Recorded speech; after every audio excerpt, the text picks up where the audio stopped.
વડોદરા સિટીમાં અમારા police commissioner Shri Narsinh Kumar સાહેબનું સતત માર્ગદર્શન અમને મળતું રહે છે.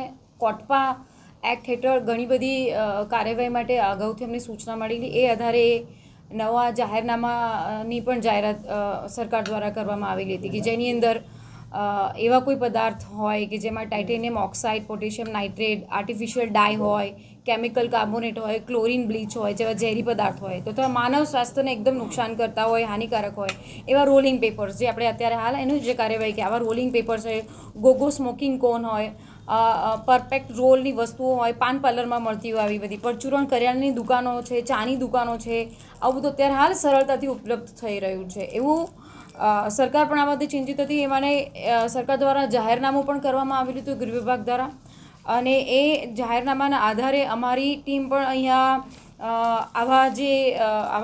આવા કોઈ પદાર્થોનું વેચાણ થઈ રહ્યું છે, આવી જે પણ માનવ સ્વાસ્થ્યને હાનિકારક હોય, છોકરાઓ નાની યુવા પેઢી છે કે જે આવી રીતે ડ્રગ્સનું સેવન આના માધ્યમથી પણ કરતી હોય, ડ્રગ્સ અથવા કોઈ પણ નશીલા પદાર્થોનું સેવન, તો એ ધ્યાને આવતા અમે આ ઘણો બધો મુદ્દામાલ સીઝ કર્યો છે અને આ જાહેરનામા ભંગની કાર્યવાહી કરી અને ગુનો પણ નોંધેલો છે.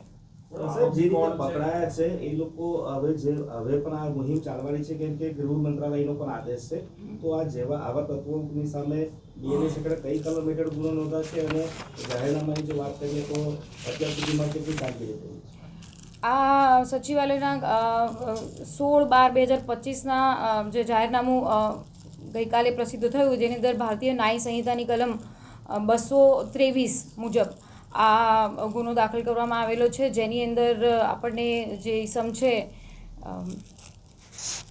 ગિરીશભાઈ ભારવાણી એને અમે લઈને આવ્યા છે અને ગુનો એના વિરુદ્ધમાં નોંધી અને આગળની કાર્યવાહી ચાલુ છે, તપાસ ચાલુ છે.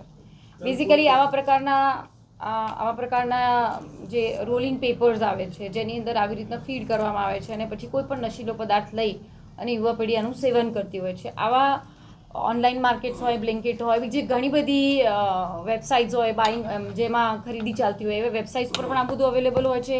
સામાન્ય કરિયાણાની દુકાનો, પાનના ગલ્લાની અંદર પણ અવેલેબલ હોય છે. આના કારણે ધીમે ધીમે નશીલા પદાર્થોનું સેવન ખૂબ સરળતાથી ઇઝીલી થઈ જતું હોય છે. તો સરકાર હવે આની પર પણ બેન લગાવી રહી છે અને પોલીસ પણ બહુ કડકાઈથી આવા જે પદાર્થોનું વેચાણ કરતું હોય, આવા જે વસ્તુઓનું વેચાણ કરતું હોય એના વિરોધમાં પોલીસ પણ જાગૃત રહીને કાર્યવાહી કરી રહી છે. મેડમ, હવે સજા કેટલી છે, મેક્સિમમ સજા કેટલી છે અને શું કાર્યવાહી કરી?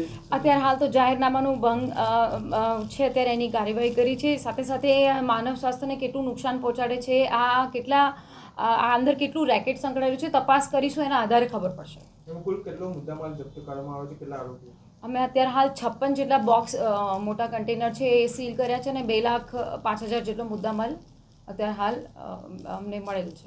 આરોપી કોઈ વેબસાઇટથી વેચાણ કરતો તો કેવી રીતે વેચાણ? એ આગળની તપાસમાં ખુલશે કે એની સાથે આગળ કઈ કઈ એજન્સી સંકળાયેલી છે, કયા રાજ્યોમાં એનું નેટવર્ક ચાલે છે, શું છે, ક્યાંથી લાવે છે, આ કોણ બનાવી રહ્યું છે, આને કોણ વેચી રહ્યું છે, આ વેચીને કયા લોકો આનું કેવી રીતે સેવન કરે છે, એ પણ તપાસમાં. મેડમ, આના થ્રુ પોલીસ વિભાગ શું મેસેજ આપવા માટે છે? કેમ કે યુવાઓમાં ખાસ કરીને જો નશો હતો એ કરવામાં આવતો હતો, એને લઈને સ્ટ્રિક્ટ એક્શન ગૃહ વિભાગે લીધું છે, પણ પોલીસ દ્વારા આ કાર્યવાહી કરીને શું મેસેજ આપવા?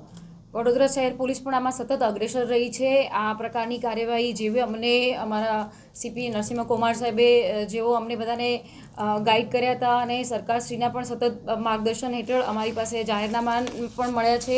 એ આધારે અમે પણ આપણા માધ્યમથી પણ કહેવા માંગીએ છીએ, આવી રીતના કોઈ આવા રોલિંગ પેપર્સ હોય, આવી રીતના આ જે પ્રકારના જે ખુલ્લેઆમ વેચાણ થતું હોય, ઇમરજન્સીના સપ્લાય થતા હોય, જેને ગોગો પેપર્સ, કારણ કે હું તમને સમજાવું, કોલગેટ છે એ ટૂથપેસ્ટ છે, પણ આપણે ટૂથપેસ્ટ ખરીદવા જઈએ એમ નથી કહેતા. કોલગેટ એ કંપનીનું નામ થઈ ગયું છે. ગોગો પેપર્સ મે બી એક કંપની છે, એના સમકક્ષ ઘણી બધી આ સ્ટેશ પ્રોકોન્સ, રોલિંગ પેપર્સ, એવી ઘણી બધી અલગ અલગ નામથી આ લોકો વેચતા હોય છે અને યુવા પેઢી સતત આનાથી એટ્રેક્ટ થતી હોય કે this is also something new, કે જે સ્વાસ્થ્યને તો નુકસાન પહોંચાડે છે અને અંદર નશીલા પદાર્થોનો અંદર નાખીને એને લેવામાં પણ આવે છે, એનું કન્ઝમ્પશન પણ થાય છે અને આ પણ એક હાનિકારક વસ્તુ જ છે.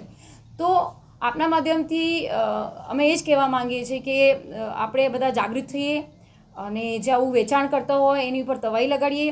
જે વેચાણ કરતા હોય એ ખોટી રીતે વેચાણ કરતો હોય તો પોલીસને પણ ધ્યાને મૂકો અને આપણે પણ સામૂહિક રીતે કાર્ય કરીને આપણી યુવા પેઢીને આ ગંદકી તરફ લઈ જતા બચાવીએ. મેડમ આના માટે કોઈ ડ્રાઈવ ચલાવવામાં આવશે કે ટીમો બનાવીને તપાસ કરવામાં ના, અત્યારે હાલ 2 દિવસથી અમારા વડોદરા સિટીમાં બહુ સઘન રીતે આ ડ્રાઈવ ચાલી રહી છે ને આની કામગીરી દેખાઈ પણ રહી છે. વેપારીઓને ખાસ કંઈ અપીલ કરવા માંગો છો? યસ, વેપારીઓ છે, નાના નાના દુકાનવાળા છે, ગ્રોસરીવાળા છે, પાનના ગલ્લાવાળા છે, ઓનલાઈન પ્લેટફોર્મવાળા છે, એમને પણ કહીએ છીએ કે if you are doing this, તમે આ જો કાર્ય કરી રહ્યા છો તો પોલીસની સતત નજર છે અને આ ઇલીગલ વસ્તુ છે. આને પ્રોત્સાહન ના મળવું જોઈએ. આપણી યુવા પેઢીને આપણે બધા ભેગા થઈને બચાવીએ. તો એમને પણ આ અપીલ છે કે આવું કોઈ કરતા હોય તો અમારે ધ્યાને મૂકે અને આ બેન થયેલું છે. આ આરોપી છે એ જાતે વેચતો હતો કે પછી એ કોઈ પાન પાર્લર પર વડોદરા શહેરના ડિસ્ટ્રીબ્યુટ કરતો હતો? કઈ રીતે હાલ એનું તો ઇન્ટ્રોગેશન પણ ચાલે છે. એ પોતે ઘણા બધા સપ્લાયર પણ હતો અને બીજે ક્યાંકથી લાવતો પણ હતો માલ, અને ઘણા બધા પાનના ગલ્લાઓને છૂટક વેપારીઓને વેચતો પણ હતો. આજે બધો મુદ્દામાલનો કંઈ નાશ કરવામાં આવશે આપણે? એ પછીની આગળની કાર્યવાહી છે, કારણ કે આ તો પછી કોર્ટ હસ્તગત જાય બધા.